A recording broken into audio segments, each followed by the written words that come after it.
So now we've just completed our first half Ironman. It was time for another challenge. And that's when I came across the 4x4x48 challenge by David Goggins. If you don't know who David Goggins is, this guy's an ex-Navy SEAL, motivational speaker, endurance ultramarathoner. Stop thinking so much and let's put the shoes on and get grinding. Basically what this challenge entails is running 4 miles every 4 hours for 48 hours. It's definitely not going to be easy. This is by far one of the hardest things I've ever done in my life. So right now, it is 20 past 1. I'm going to begin this challenge at 2 p.m. So it's time to get ready. So the plan is to run every 4 mile segment between 30 to 40 minutes. Then that will give me just under 3.5 hours between each 4 miler. So in that time, I'll have to eat, sleep, ready for the next 4 miles. So I'll basically be running at 2 p.m., 6 p.m., 10 p.m., 2 a.m., 6 a.m., 10 a.m., twice over. So with that being said, let's get the first one done. Hi, Jay! Bye. He has no idea what he's getting himself into. Let the games begin. I have a feeling this could be a very long 48 hours.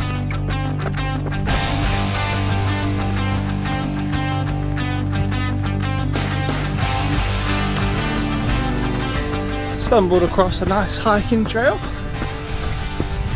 I figured, why not?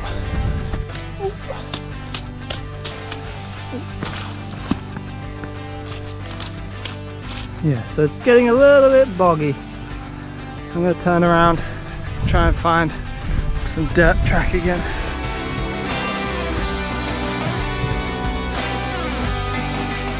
Alright, run number 1 complete. As you can see that, 37 minutes. See you in, what, less than 3.5 hours for run number 2. Alright, it's nearly 6 p.m. It's getting dark out. But I've got my trusty headlamp. So I take this, get run number 2 done. Oh, and don't judge me. I'm wearing the exact same outfit, socks, underwear, everything that I wore for the 2 p.m. run. Ew. But that's what you got to do when you live in a van. I haven't got a tremendous closet to be able to switch outfits every workout. It's gonna get smelly. Don't know if you guys can hear that. But where we're parked right now in the vans, we're in the middle of nowhere. Pretty much like a wildlife, like preserve.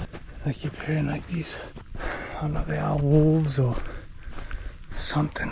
So I don't think I'm going to go any further in than this. Probably going to turn around now. Oh, it's a bit terrifying, to be honest with you. Probably should have done this not in the middle of nowhere. Alright, done. That was by far one of the scariest things I've ever done in my life. What were you just saying? So it's now currently 9 p.m. I have to do my next run, the 3rd run, at 10 p.m.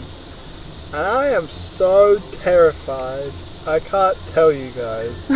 It would be fine if we were doing this in like a built up city or something. But we're literally parked right now in like this wildlife preserve, like 300,000 acre ranch or whatever it is. There's not a single person in sight for miles.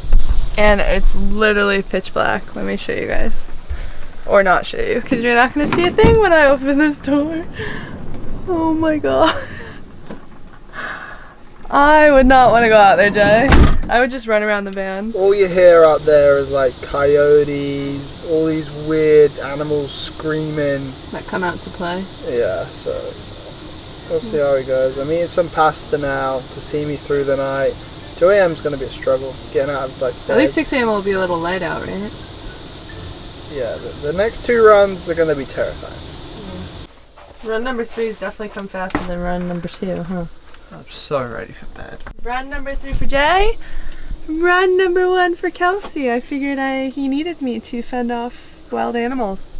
And I got the pepper spray. Oh, it's dark out there.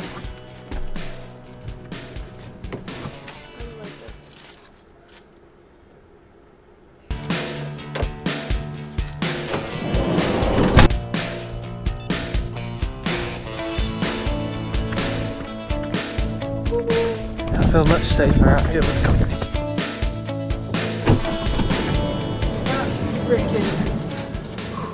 Stunk.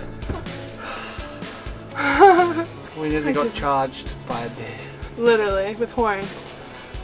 Trying to get some sleep and wake up at 2 a.m. and do it all over again. Not me though. That now means we are 3 runs in. Current time is now 10:40. Next run is at 2 a.m. So I'm gonna scoff this leftover pasta, try and get some sleep. I could literally fall asleep standing up there now. Already? You're in trouble, Jay. Tomorrow you're gonna be dead. You'll be a day zombie. Alright, 2 a.m. Let's go for run number 4.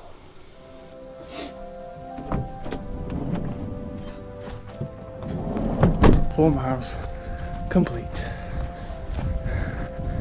We are back at the van.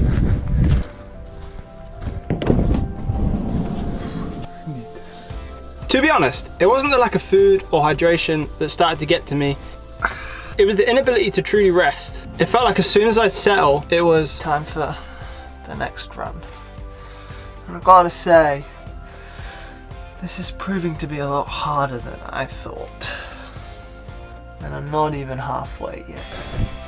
So this is how I've been doing it this whole time. I got this killer torch. It goes for miles. So this is keeping me safe. I'm about halfway in. I'll get to the turnaround point and then head home. I'm probably gonna jump back into bed. Good news, it's daylight again. You can see my beautiful face. So like I was saying, this is by far one of the hardest things I've ever done in my life. My legs are feeling it. It's just the, in between each run you have like 3 hours to eat, sleep, do other stuff that I have to get done in the day. It's just tough. But we're getting there, guys. We're getting there.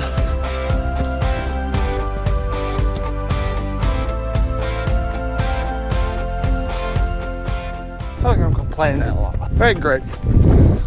Grateful to have the time to be able to do this. Grateful to be in such beautiful conditions.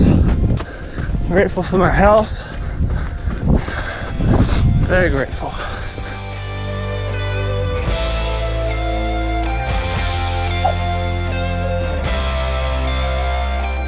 As I continued on, I realized the miles went by a lot faster with someone running by your side. Alright, we are now on run 7 of 12. So already got 24 miles in the legs. So to put it into perspective, because I know a lot of the nighttime clips you couldn't see anything but darkness, but this is where I was running. So imagine running along here where there's nothing but this one dirt road and then like 300,000 acres of wildlife preserve. So you hear a bunch of noises as you're going. It was a little sketch. Your mind definitely plays tricks on you when it's like pitch black, middle of the night, no one's around. And then I took my torch and I could often see like eyes when I'd shine the torch in places. It was nuts. But anyway, enough chit chat. Let's get this run done. 4 miles, here we go.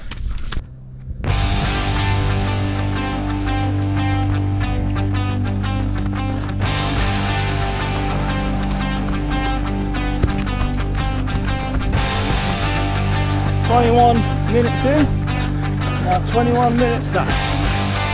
We're just around the corner. So instead of me having to do the death runs through the wilderness at night, we're just going to change spots.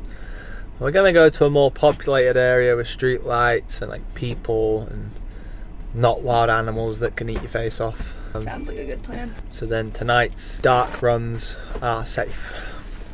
I managed to find a park to run at, and Red Bull is very much needed right now. What's this, like 32 miles? I'm not sure. Here we go, run number 8. Bye, Pippa.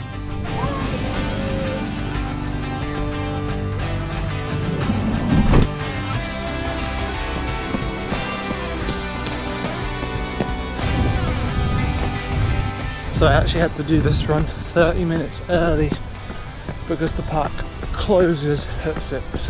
So instead of starting until 6 p.m, started at 5:30 p.m. Whew, done. And if you're wondering why it says 6.4, it's because I work in kilometers, so 6.43 is 4 miles. I did it! Good job, baby. Thank you, Pippa. So I'm now 32 miles into this challenge on run number 8, about to do run number 9. And on the last run, I gotta be honest with you guys, there was something not quite right with my Achilles. I've never had like an issue with it, but I don't know what it was. I felt something like twinge or something. So I'm just keeping an eye on that for this run. We're gonna start slow and ease our way into it. Yeah, the what is it? The tortoise? No. Slow and steady wins the race. Slow and steady wins the race. Yeah, that's The it. tortoise. I don't know. I can barely think. Alright, let's get out there and run some miles. Kelsey's coming along to support me again. She seems to come through at those clutch moments where I need to run in. Alright guys, I've got to be honest, it's not looking good. I could barely walk, it's all just hit me all of a sudden. My right Achilles feels like it's gonna, I don't know, tear or I don't know. I don't want to say that, but it doesn't feel pleasant at all. I have bad news, guys. I really don't think I can continue. Pussy! As much as I would like to tick this challenge off the list, like I've come so far, maybe it's a shame to pack it in now, but like this is killing me to walk. And, like I got a pretty good pain threshold. Like I've done some stuff when like sprained ankles, whatever. But like this I can feel is like, it's not just like a strained muscle or something. Like I feel like my Achilles could pop. Like it's really bad. What are we now? Like this is the 9th run of 12. So like I'm so close. I feel like it's hard It pains me. It's hard to do the whole thing by yourself too, so maybe I'll do the whole thing with him next time. I think I bit off a little bit more than I can chew. Right after that. Right literally after. a week after the half Ironman. I feel so close to it being. I don't know. I failed, guys. Alright, Let's well- not sugarcoat it. I'm a failure. We'll talk to you back at the van. It's a little bit noisy right here. That is the look of defeat. I'm not ready for the jokes just yet. I know. So I just wanted to come on here and say that, whew, obviously Jay didn't complete the competition. He's done full Ironmans, a half Ironman, so obviously like he's a pretty tough guy and I've got it in me. he's got it in him. Promise. But it's also like brave to put yourself out there knowing you could fail. You're not always gonna like achieve everything you set out to do, but just because you failed once doesn't mean you can't go after it again and try again. So we're definitely gonna give this another go in probably March or so. Shout out to David Goggins. The goggles. Shout out to David Goggins. You are a madman. You don't know me, son! Yeah. This is tough. This is a really tough challenge. He did not prepare for it well. Just ran the half Ironman and didn't run ever since then, so that's probably not healthy or I just good. feel like my body's kind of reached its limits. I've been training like pretty solid for like the last 6 months, and then to like do this crazy challenge right after an intense race, my body's just like, dude, just stop. It's like, what the hell are you doing to me? My legs, like tiredness wise, I feel great. Like I feel like I can keep going. But this Achilles, dude, I've never had this happen before. This is. It's nothing to mess around with. I hope I've not done any like damage. We will be revisiting this challenge, and I will be smashing it out of the park. But for now, I'm gonna sleep for like 6 days. Challenge 1, Jamie 0. Till next time, take the L's. I know you're probably thinking it sounds like we're making a million excuses for Jay not finishing. And you're right, we are. But sometimes it really is more important to take care of yourself now to prevent future injuries. Could Jay have toughed it out and walked for the rest of the miles? Probably. But I guess him quitting and me not even being brave enough to try the challenge in the first place has brought us back down to reality and shows we both still have a lot of work to do. Not only physically, but mentally as well. This challenge is not over, we will try it again soon, and we will prevail. It's important to do things every day that scare you, to revisit difficult, painful challenges you once failed or thought were impossible. Because as David Goggins says, a lot of us don't know about another world that exists for us because it's on the other side of suffering. That's the real growth in life. We're just trying to make it to that world and stay there. We know it's going to be an everyday struggle to get there, and it won't be easy, but it's always worth it.